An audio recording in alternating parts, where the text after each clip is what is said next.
Red and I are huge fans of Link to the Past, so you can only imagine our excitement when Nintendo announced about 20 years later they're going to release a sequel to that game in A Link Between Worlds, and it was a fantastic game. It was, and along with being a fantastic game, I thought it had some just very fun, very memorable, and in my opinion, some very beautiful dungeons. They were beautiful. Especially for a handheld. Now, what I loved about it is that for the first time, Nintendo allowed us to do the dungeons in any order that we want to. It gave us a freedom that we really hadn't had in a Zelda game since really the original Zelda. And along those same lines, like instead of getting like the dungeon items within the dungeon, you would rent those beforehand. And then within the dungeons, you were rewarded with things like upgrades to your equipment, like your tunic, your sword, things like that. And I'm glad we did have those because I remember that was one of our worries that we weren't going to really get anything in the dungeons. So it was nice to have those upgrades and items. It's some kind of reward to get. Yeah, exactly. Definitely. Yeah. Now, please keep in mind that this is just our opinion. You know, we have our opinions, and we never agree. No, we rarely agree. and we know George Matt's dungeon ranking is because there's only 4 dungeons in it. Yeah, and I know our viewers and followers will have their own thoughts and opinions as well. It's just for fun. Like, we just do this for fun. You're not going to agree with us, especially over 12 dungeons. Exactly. But anyways, this is our Link Between Worlds dungeon ranking. Let's go to the video.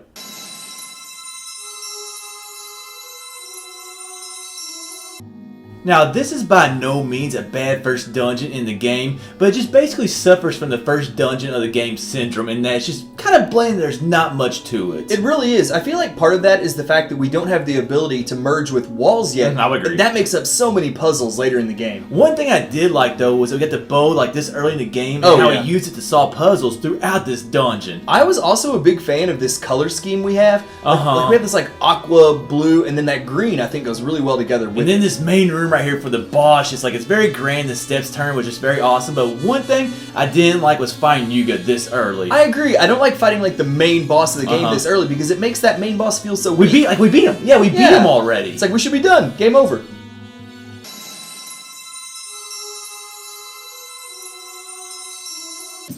What a letdown. Go get it, Red. Go get it, Red. Link to the Past set the bar for Turtle Rock so high for me. I don't think there was any way that this one could live up to it, and it did not. I just didn't like the layout of the turtle on the map. I understand that some people might like that, but I just thought it was kind of corny. It also felt very small. It did. That and the fact that like you have all these warps and teleports, it really breaks up the flow of the dungeon. Now, I did love the lava right here. I thought it looked very beautiful on the 3DS, and also like the platforms that we had going across all of it. The ice rod, of course, is used well. Especially in our boss fight here with Grinex. I loved this boss fight. Yeah, good follow-up to Trinex that we had in Link to the Past, and I love the platform right there over water. Plus all his lava shooting up through that grate to get us. I thought it was a really well done boss fight for a horrible dungeon.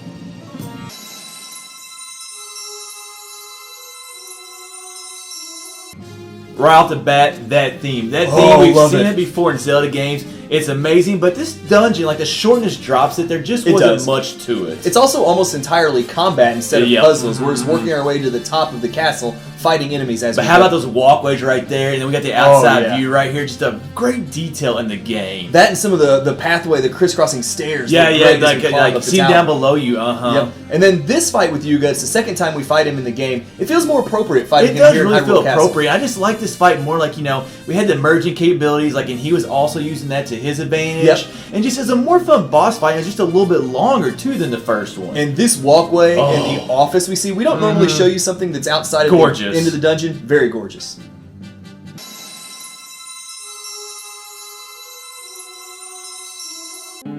I think Skullwoods fell so far for us because it sucked. Because that's why. Well, there was nothing that stood out in a good way for us in this dungeon. I wasn't a huge fan of the theme. I didn't really like the green color of the dungeon. No. And then it feels a lot like a Shadow Temple or an Earth Temple, and we're just never a big fan of those. And I'm not a big fan of the Wallmaster that follows us around the entire It's always a dungeon pain in every Zelda game, but one thing I did like was the outside areas that we also had in Link to the Past. Plus, they did find a way to make the Wallmasters a little more interesting by using it to hit switches and things like that. Definitely. Now, the boss right here, I'm actually a big fan of this boss. Me too. I love how he charged the wall right there and how he kind of slaps down at you. He's also a little bit more of a challenging boss. The floor collapses under you, he charges you, makes for a good, fun challenge.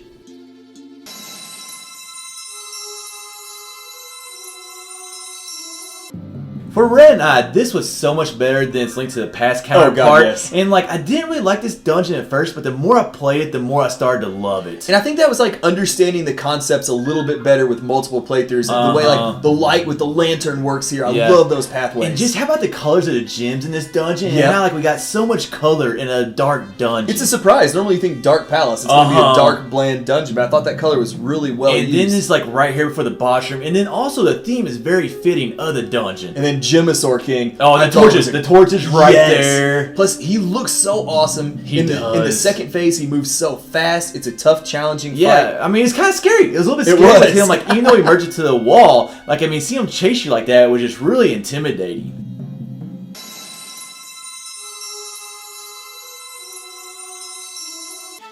This seems like a little bit of a low ranking for the final dungeon of the game, but the more we thought about it, the more we realized there's not a lot to Lorule Castle. There's basically just 4 areas, and they're pretty quick, and then it's the final boss. I do like, though, how the 4 areas brought back some like elements of each of previous dungeons. Now, one thing I didn't like, though, was we kind of had like 2 mini-bosses, or just 2 enemies, instead of 4 like regular bosses. Especially with how much we loved some of the bosses in this game. Oh, yeah, there were definitely some good ones. Getting to refight a few of them would have been great. But how about the door? Yeah, the symbols on the door. We've had before in Zelda games, but it's always loved that. Just like, you know, that big grand door opening right there going into the final boss. And this final fight with Yuga Ganon, he is just so huge in this room. It feels like you're fighting a true monster. And then how about the octagon we have right here? Kind of feels like, you know, a UFC fight almost in a way. Plus we get some elements of previous like final boss fights, but we also get the new one with that light arrow emerging against the wall. Loved it.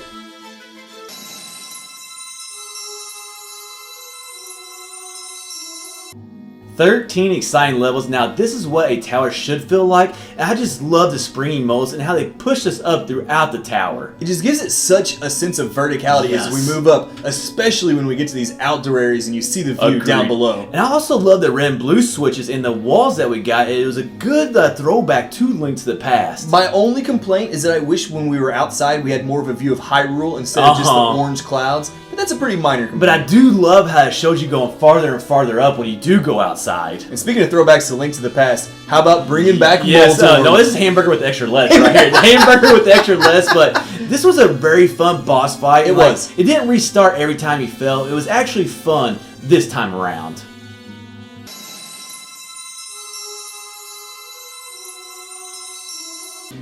Now this dungeon moved up in our rankings because for once, we didn't get stabbed in the back by the girl we were escorting. It was kind of nice, but I just love the platforms in here. Like how we can see all the levels down below. I loved how they used these conveyor belts combined with like the bombs to activate the switches was really well done. And then the Zazaks right here, they're very nerve-wracking because if they caught the thief girl, you had to go back and get her. And I loved how the thief girl was used to solve some puzzles throughout the dungeon. She was less of a burden than some. It was an escorting mission that we didn't mind, and we usually really hate those. Now Stallblind, one of my favorite bosses in this game. His reaction right there, we merged into his shield, I just love. And he had so many attacks. He did. I love they brought back the spinning head shooting out at you. His sword looks great when he makes the sound effect. Yes. Just a good boss.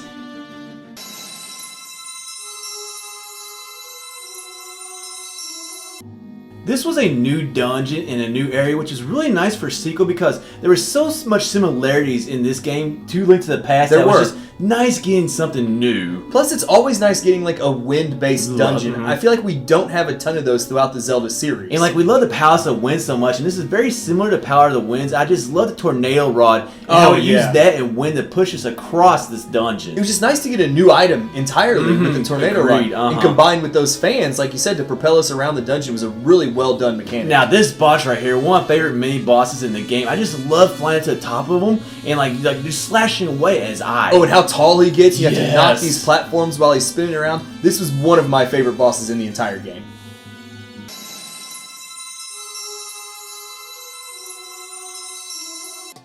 I feel like Hick and I have always been huge fans of like desert and sand-based dungeons, and this is not an exception. I agree, and that theme right here just fits the dungeon so well. I just love the use of sand rod. We had a DS game before, but I just love how it's used in this dungeon. I love seeing like sand waterfalls, and we get little like I guess you call them aqueducts. Aqueducts, not aqueducts, something like that. They're sand ducts, I guess. But it's just a great concept. Right here, like how we went back outside to the second part, like Link to the Past. I was a huge fan how almost this entire dungeon took place place in Hyrule. But then when we come to the boss right here, it actually takes place in Lorule. I wasn't a huge fan of the boss. I didn't think the plant really fit the desert theme. Or the sand that's surrounded by swamp. Like, how's that even happen? But it was still a fun boss, I think. And a strong dungeon.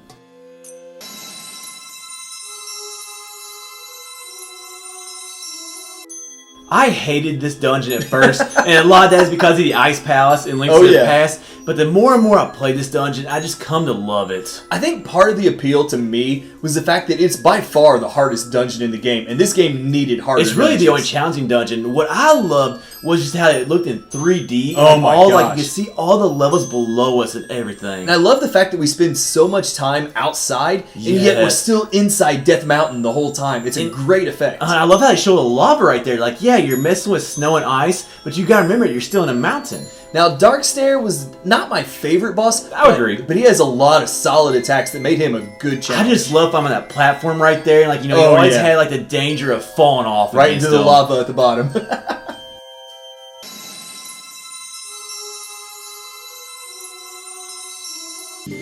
I didn't think this day would ever come, but somehow a water dungeon is #1 in our rankings. It's history in the making. For It two really guys playing is. Zelda, but I thought this place was just absolutely gorgeous. So right there, water slide, game over. Just the way like the water levels rising and falling looks so good on the 3DS. And those water slides. It was actually fun for once, raising and lowering the water levels in this dungeon. Plus, I like being able to like look down through the water and see like the pillars, see the levels below you. Just a really good effect. And obviously, there's so much blue, but they use the tints, I think, in the shades very well. And I like seeing like the heads on the wall that spit out the water. Very similar to Link to the Past. Now this boss, like, it's very similar to Link to the Past. It's actually the same name. Yep. But there is one thing I did like about him, and that's the laser attack. Yeah, the laser beam attack that we got right here. It all adds up to a strong, strong dungeon.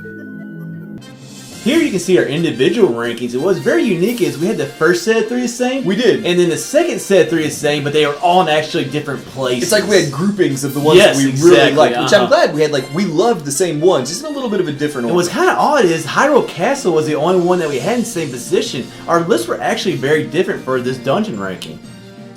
Be sure to subscribe to our channel by clicking on the red subscribe button. It will send you to our YouTube page where you'll see that we post Zelda videos weekly. If you're on Twitter and or Instagram, be sure to give us a follow. You can also check out our Facebook page and give us a like. If you click on the video on the left, it'll take you to Hick's Top 10 Zelda Dungeons. The video on the right will send you to our Wind Waker HD dungeon ranking. Or click at the bottom to be taken to a playlist of all our ranking videos.